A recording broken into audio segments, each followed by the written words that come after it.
Kisah asal-usul Kota Bondowoso. Kota Bondowoso adalah salah satu kabupaten di Provinsi Jawa Timur yang dikenal dengan julukan Kota Tape. Kota ini memiliki sejarah yang panjang dan menarik, yang bermula dari pemberontakan Kelesap terhadap Adikoro IV, Raja Pamekasan yang juga menantu Cakraningrat Raja Bangkalan, Madura, pada tahun 1743.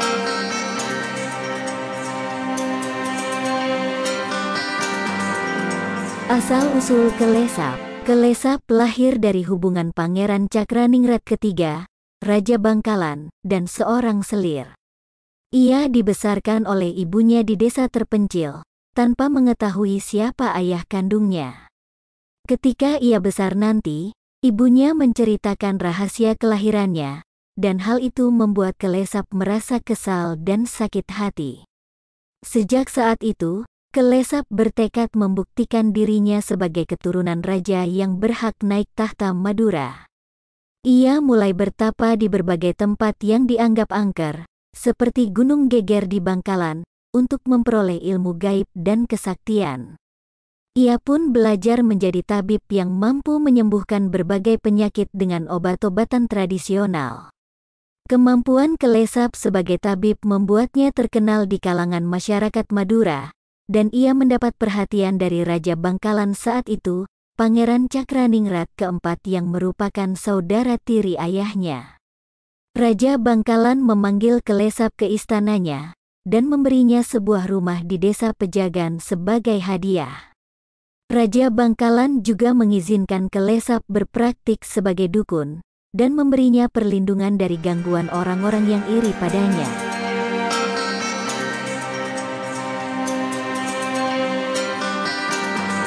Pemberontakan yang hilang. Meski mendapat penghormatan dari Raja Bangkalan, Kelesap belum puas.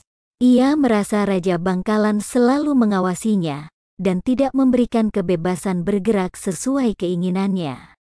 Kelesap juga mempunyai ambisi terpendam untuk menguasai seluruh Madura, dan menggulingkan raja-raja di pulau tersebut. Untuk mewujudkan ambisinya, Kelesap meninggalkan Bangkalan dan menuju ke timur.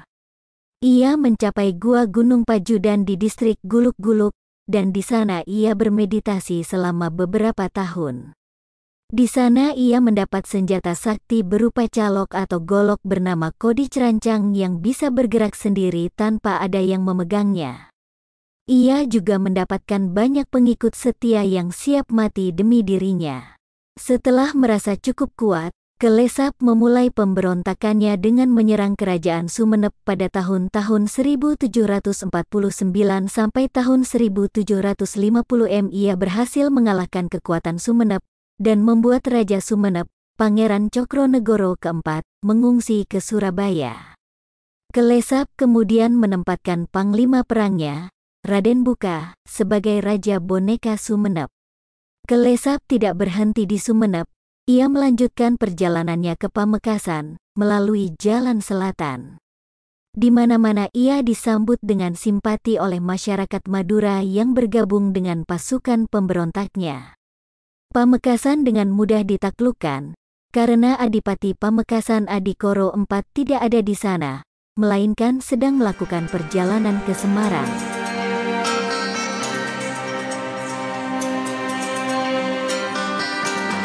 Adikoro IV merupakan menantu Raja Bangkalan, Pangeran Cakraningrat kelima, yang merupakan anak dari Pangeran Cakraningrat keempat.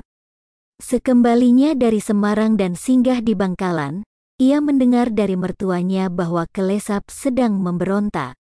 Ia marah dan memutuskan untuk berperang melawan Kelesap, demi mempertahankan kehormatan dan kedaulatan kerajaan Pamekasan. Adikoro IV berangkat dengan diikuti pengikut setianya menuju Sampang. Di sana, ia mendapat tantangan dari Kelesap untuk bertarung. Adikoro IV tak mau menunda. Ia segera berangkat menuju Pamekasan, meski sudah diingatkan oleh kepala suku Bagandan bahwa hari itu adalah hari sial.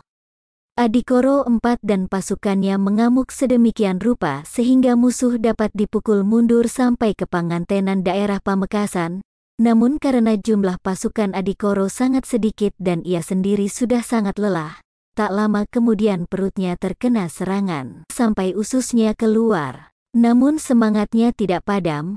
Dengan melilitkan tangkai ususnya pada gagang belatinya, ia terus mengamuk dengan tombaknya. Rupanya ia kehabisan tenaga juga dan terus terjatuh dan mati. Demikian pula dengan gugurnya Panglima Bagandan di medan pertempuran bersama Adhikara IV. Setelah Adhikara IV dapat dikalahkan, Kelesap dan timnya melanjutkan perjalanan ke Bangkalan. Saat itu Bangkalan dipimpin oleh Cakraningrat V. Tahun 1736 sampai tahun 1769. Di Bangkalan terjadilah pertempuran besar, karena pasukan Cakraningrat V mengadakan pertempuran yang sengit. Namun lama-kelamaan pasukan Bangkalan berhasil dipukul mundur. Meskipun bantuan kompeni Belanda didatangkan dari Surabaya, pertempuran tetap berkobar kembali.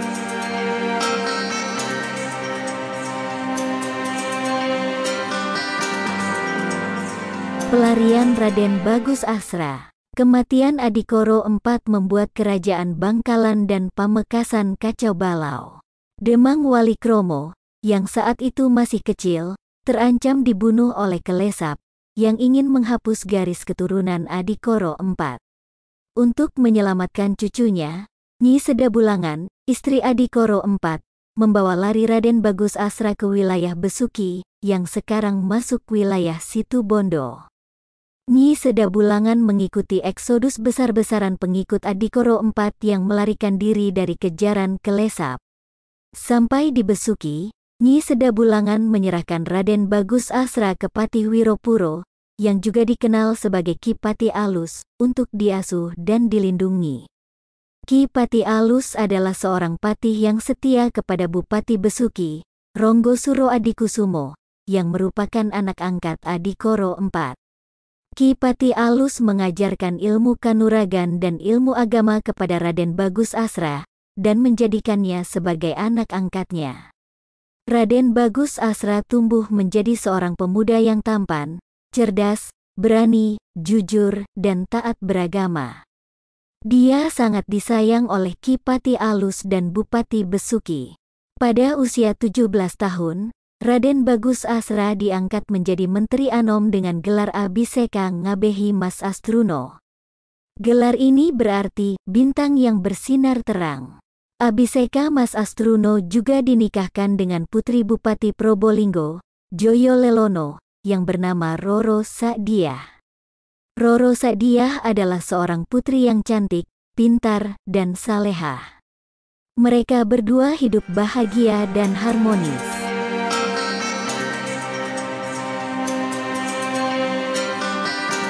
Pendirian Keranggan Bondowoso. Pada tahun 1789, Raden Bagus Asra ditugaskan oleh Bupati Besuki untuk melakukan perluasan wilayah ke arah selatan. Raden Bagus Asra mengembara dan membuka hutan, melewati daerah perbukitan, lembah, dan perkampungan. Dia membawa pasukan yang terdiri dari prajurit dan rakyat yang bersedia mengikuti perjalanannya. Dia juga membawa senjata pusaka keris Kiai Sengkelat, yang merupakan warisan dari kakeknya Adhikara IV. Di salah satu perkampungan, Raden Bagus Asra bertemu dengan seorang tuan tanah yang kaya dan berkuasa. Tuan tanah tersebut memiliki banyak tanah, sawah, dan harta benda.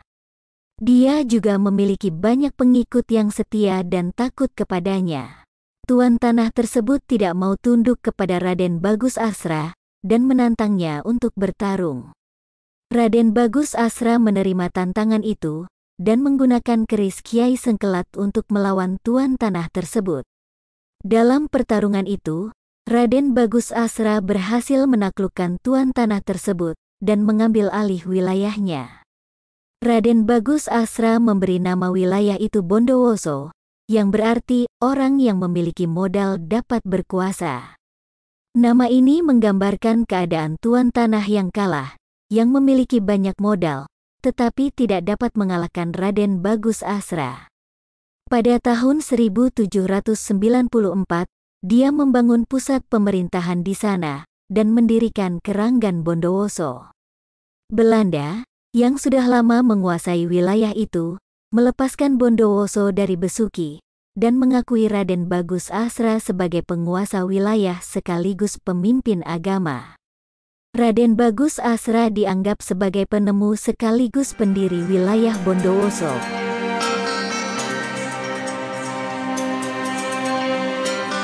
Perjuangan melawan penjajah. Keranggan Bondowoso tidak lepas dari perjuangan melawan penjajah. Pada tahun-tahun 1825 sampai tahun 1830, Bondowoso ikut berperang melawan Belanda dalam Perang Jawa. Pada tahun-tahun 1942 sampai tahun 1945, Bondowoso diduduki oleh Jepang. Pada tahun-tahun 1945 sampai tahun 1949, Bondowoso kembali berjuang melawan Belanda dalam Revolusi Nasional. Salah satu peristiwa bersejarah adalah Monumen Gerbong Maut, yang merupakan simbol perlawanan rakyat Bondowoso terhadap Belanda. Bondowoso juga dikenal sebagai kota tape, karena memiliki produk tape singkong yang terkenal.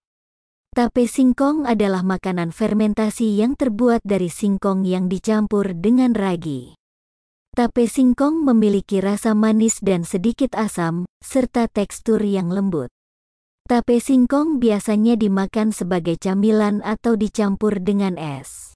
Demikianlah kisah ini diceritakan, semoga dapat menjadi hiburan dan menambah wawasan pemirsa semuanya. Segala kebenaran detail kisah kita kembalikan kepada Allah Tuhan Sang Pemilik kisah kehidupan.